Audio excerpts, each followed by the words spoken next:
Kansas City become a frontier for the evolution of jazz? What is unique about Kansas City jazz? Is it the swing, the attitude, the location? Kansas City became known as the Paris of the Plains, for it was the center of entertainment. Musicians came from all over, wanting a taste of that success that Kansas City promised. This new and thriving place was run by Tom Pendergast, a political powerhouse at the time. Pendergast was seen by many as corrupt, picking political candidates that were connected with crime, fraud, etc.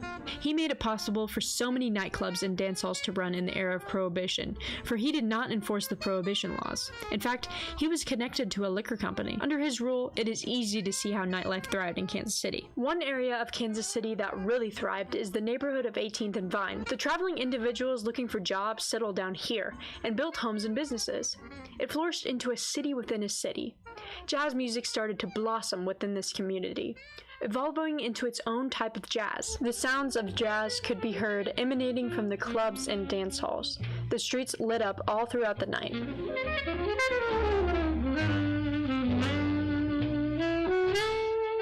Why was all this groundbreaking music confined in one neighborhood? Well, it was due to the discriminatory practice of redlining. The word redlining comes from the practice of literally drawing a red line on a map, marking the, quote, hazardous neighborhoods.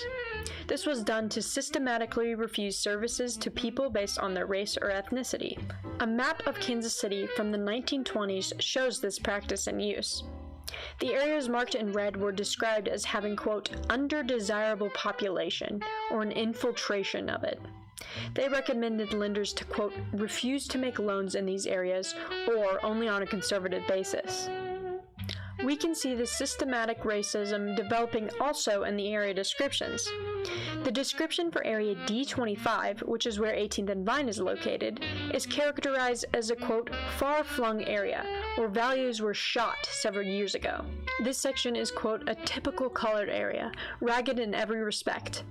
Now let's compare that description to the description of area A8, which is known as the Country Club District, an area that, quote, embraces the best of the far-flung and has exclusive subdivisions. These exclusive subdivisions were created by developer J.C. Nichols. Jesse Clyde Nichols started developing real estate in 1904. He created these residences that were for a specific demographic. Most of his houses were very expensive. Not only were his houses catered to the wealthy, they were also built on highly restricted covenants. They had many rules and regulations, that of which included restrictions on who could buy the houses. This restriction was included in every covenant created by J.C. Nichols. But despite the efforts to redline and segregate Kansas City, jazz was still a frontier for black success. The jazz bands in Kansas City provided music to dance and socialize to, and they were the pride of the black communities. Organizations like the local chapters of the NAACP and the Urban League and other local organizations hosted charity events. They were held in dance halls, and guests were encouraged to come and help the organizations. Host organizations would hire different jazz bands to come and play, which also helped them receive exposure. This is how one of the first successful jazz bands, the Benny Moten Orchestra, gained traction. After playing in many gigs and becoming more and more popular with people traveling to see them play, the band became the first band from Kansas City to record a phonograph. This caused the band to become even more popular and also spread the Kansas City style nationwide. Succeeding the death of Benny Moten, many of his band members started their own bands and were also very successful frontiers in the jazz movement. The most famous of them was William Count Basie, who started the Count Basie Orchestra. The band became infamous when some of their performances were broadcasted on the radio nationwide. There were many other examples of success coming from Kansas City, such as the George E. Lee Singing Novelty Orchestra, Mary Lou Williams, Big Joe Turner, Julia Lee, and of course, the most famous jazz musician from Kansas City, Charlie Parker, who grew up in Kansas City and became known as perhaps the most famous alto saxophone player of all time. Charlie Parker was one of the leaders in the bebop movement, a style of jazz that started in Kansas City, emphasizing fast movement and complex chord progressions. It was unique for the time, with a main emphasis on rhythm. It was a contradiction to the other types of jazz. Instead of sticking to the composed score, there was a lot of room for improvisation. An example of this is Charlie Parker's Co-Co.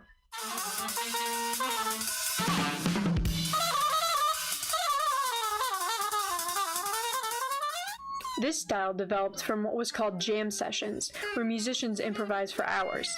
There were no rules, they could play without any restraint. Joe Jones, a pioneer for jazz percussion, said about the jam sessions, quote, "Nobody ever got in anybody's way. Nobody ever had to point a finger and say, 'You take it now, you take the next chorus.' Any place in Kansas City where there was a session, the guys would just get up on the bandstand and spiritually they knew when to come in. They just felt which one was coming next." Kansas City bebop allowed the musicians the freedom of expression, and it forever changed jazz. Today, we can see the traces of both jazz and redlining in Kansas City. People still go to listen to live jazz in clubs such as the Blue Room, the Reno Club, the Green Lady Lounge, and many other places. And jazz is still a big part of Kansas City and its community. Along with this, redlining continues impacting the community of Kansas City. Previously redlined communities have less access to higher paying jobs, public transportation, educational attainment and opportunities, parks, and government funding, along with less home ownership rates. Steps have been taken to remedy the effects of segregation in Kansas City. They put grocery stores in more communities. The name of Troost Avenue, a dividing line of communities, is being petitioned to change to Truth Avenue. Several things that have been named after J.C. Nichols have been changed, including one of the most famous fountains in Kansas City. There have been grants given to the Jazz District to open the American Jazz Museum and the Negro League Baseball Museum, preserving the history. And the community is being educated about the history of the city and how it needs to be changed.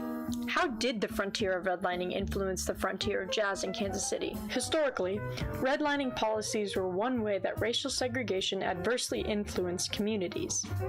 The 18th and Vine Jazz District was directly affected by redlining because developers would only sell or rent to black people within these districts.